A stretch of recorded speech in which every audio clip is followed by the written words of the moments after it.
Catherine Becchetti-Bizot, bonjour. Bonjour Eric. On vous voit de nouveau sur Ecritech, Logique, un retour des choses. Aujourd'hui, on est sur un sujet qui est sur réinventer la forme scolaire à l'heure du numérique. Donc c'est un peu pas loin de votre sujet de rapport. Réinventer la forme scolaire à l'heure du numérique, oui, ça rappelle le titre du rapport que j'avais remis l'an dernier sur les pratiques pédagogiques actives liées à l'introduction du numérique dans les classes, dans l'univers scolaire. Et à partir de là, beaucoup d'enseignants se sont appropriés cette idée de réinventer la forme scolaire, repenser la forme scolaire. Et ils l'ont fait, je dirais pas spontanément, mais parce que peut-être que le rapport, pas le rapport lui-même, mais la démarche et les investigations que j'ai menées dans nombre d'académies ont fait écho à des projets, à des ambitions, à des intuitions surtout que les enseignants ont dans leur classe aujourd'hui, pas uniquement d'ailleurs à cause du numérique, mais parce que le numérique les a aidés à faciliter la mise en œuvre d'un certain nombre de pratiques qui leur conviennent mieux, en tout cas qui sont des pratiques réflexives et qui leur permettent d'évoluer dans leur métier, en particulier d'intéresser plus leurs élèves, de les amener plus vers l'appropriation des savoirs.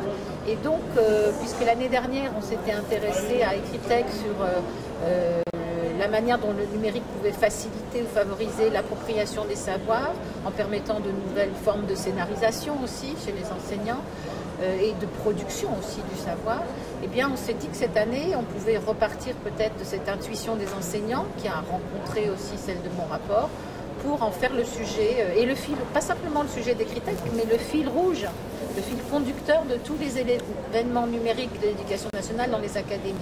On a commencé d'ailleurs à Ludovia, au mois d'août, fin août, c'est là qu'est venue cette idée, lors d'une table ronde avec Roberto Gauvin, Vincent Fayet en particulier. Nous nous sommes dit que peut-être il y avait un travail à mener de manière un peu plus suivie, un peu plus continue. On a proposé d'échanger sur ce sujet-là, ce qui a été le cas dans plusieurs colloques. C'est aussi le sujet cette année des rencontres de l'Orme. Ça a été en partie celui de l'université numérique d'automne de Dijon. Et puis c'est un sujet qui sur les réseaux circule très beaucoup. Tendance. Hein. Alors bien sûr, dans un premier temps, il fallait savoir de quoi on parlait, qu'est-ce que c'était cette forme scolaire. Je crois qu'elle s'est surtout définie en opposition à ce dont on ne veut plus, en tout cas ce qui paraît comme obsolète. Une forme qui a été, une forme qui nous quand même, il faut remettre les choses à leur place. C'est pas une forme complètement obsolète, non. Parce que c'est une forme rassurante et protectrice pour encore beaucoup d'enseignants et d'élèves. L'école, c'est un lieu apaisé en principe, en tout cas un lieu protégé du monde, protégé des dispersions, protégé des dérives, un lieu où on peut se concentrer entièrement à l'étude, à la concentration, au travail scolaire, certes, mais où on peut aussi réfléchir sur le monde. C'est pas parce qu'on est dans l'école que le monde est absent, mais de le faire de manière apaisée et structurée, avec des guides, des enseignants, et donc la forme traditionnelle n'est pas totalement remise à plat, remise en question.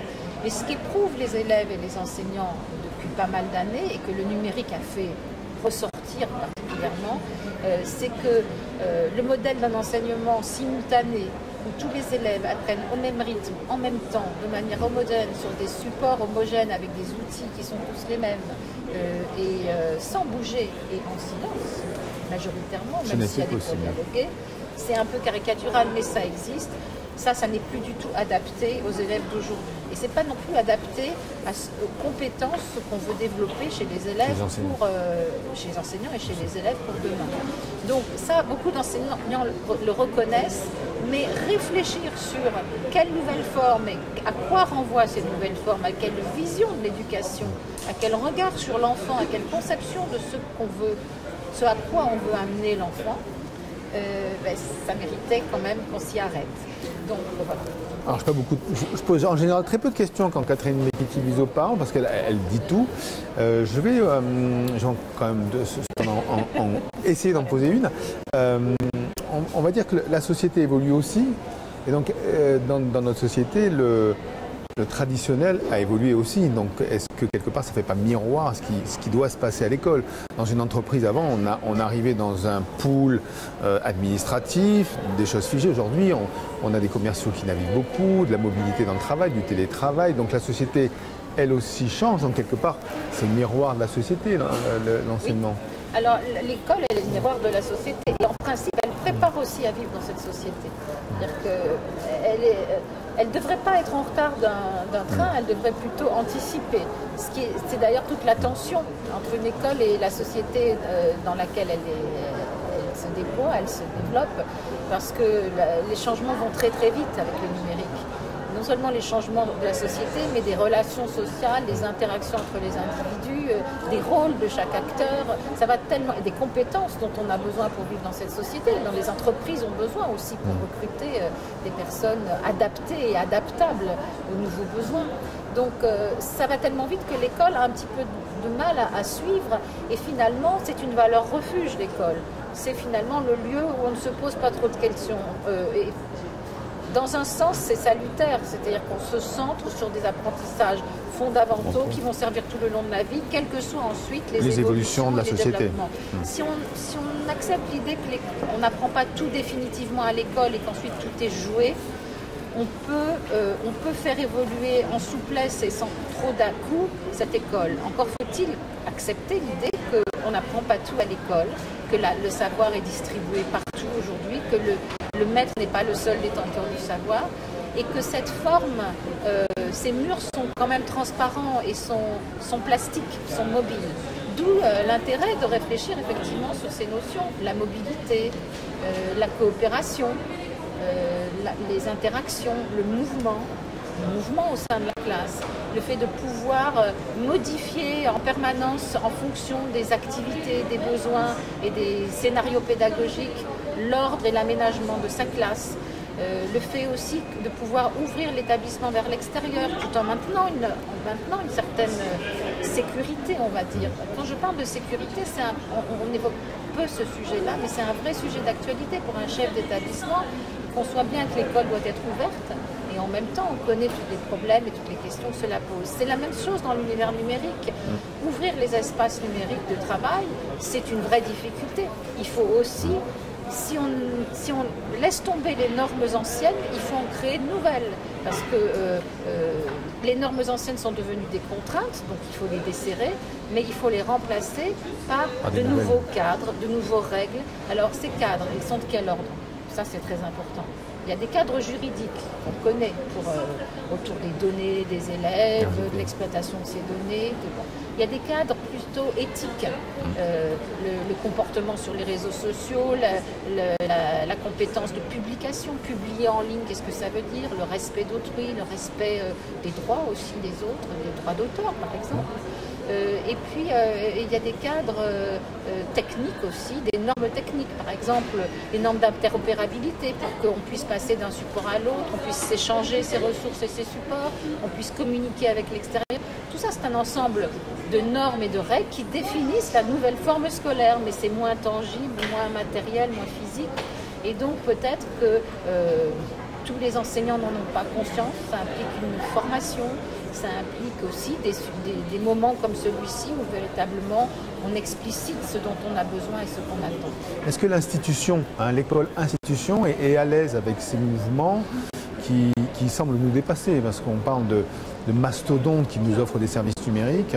Et donc on est tout petit. Je faisais en Ludoviasu, je faisais un parallèle entre les budgets de l'école polytechnique de Lausanne qui était d'1 million de dollars par an et le budget R&D de Google qui est de 1 milliard de dollars par mois. Donc on est sur des échelles qui sont incommensurables.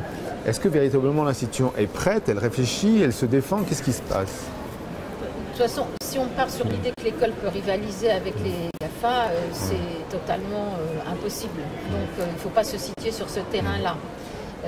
Je crois qu'il y a des services qu'offrent les GAFA des services que l'école doit pouvoir s'approprier et sécuriser. Interdire ou exclure, c'est totalement illusoire. Donc il faut arriver à s'approprier, à sécuriser ces espaces, cet environnement scolaire qui fait que virtuellement, l'école aura encore, non pas des murs, mais des limites qui ne la coupent pas du monde, mais qui la protègent. Qui la protègent de tout ce qui peut être manipulation, exploitation, dérive de tous ordres. Donc moi, je ne pense pas que ça demande un budget aussi important que le budget d'investissement des GAFA. En même temps, il faut surtout préparer intellectuellement et culturellement les élèves à prendre leurs responsabilités et à trouver eux-mêmes leurs règles de comportement, de vie et de comportement, surtout sur les réseaux et sur la toile. Et cette construction intellectuelle, cette structuration intellectuelle, c'est vraiment le rôle de l'école. Je pense que des enseignants ordinaires, c'est-à-dire qui ont été formés mais qui sont surtout conscients et responsables, peuvent prendre en charge ce nouvel enseignement. Voilà, c'est pas un investissement financier extraordinaire, c'est juste une prise de conscience qui doit être opérée par tous les acteurs, y compris les parents. Oui. Dernière question pour conclure. Donc, dans le thème, il y a réinventer. Est-ce que c'est simplement une réponse à ce que nous propose le monde numérique dans lequel on baigne, ou est-ce qu'on peut envisager d'être force de proposition? On sait que les enseignants ont beaucoup de créativité en classe. Est-ce que le système éducatif dans son ensemble, par leur entremise, peut proposer un nouveau modèle, ou c'est simplement une réponse à ce que on nous propose, et de dire on va se réinventer parce que Google propose ci, Microsoft propose ça? Est-ce qu'on est en capacité de pouvoir proposer des choses différentes? Moi, je crois vraiment qu'on peut le réinventer nous-mêmes, qu'il faut être pragmatique. Il faut regarder ce qui fonctionne dans les classes. Il n'y a pas de recette, mais il y a des choses qui fonctionnent. Et échanger ces méthodes et ces démarches, essayer de chaque jour réinventer ces dynamiques, c'est chaque jour.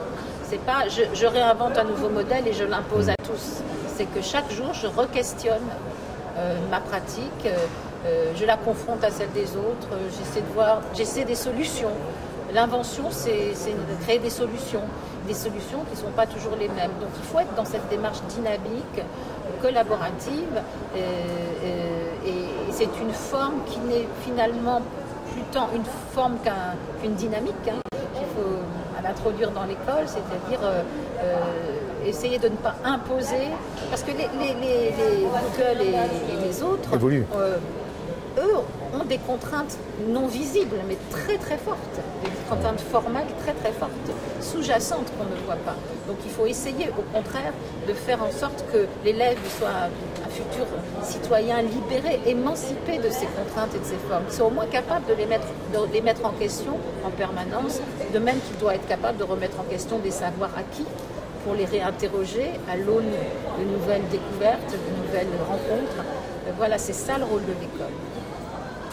Merci Catherine. Merci à vous, à bientôt.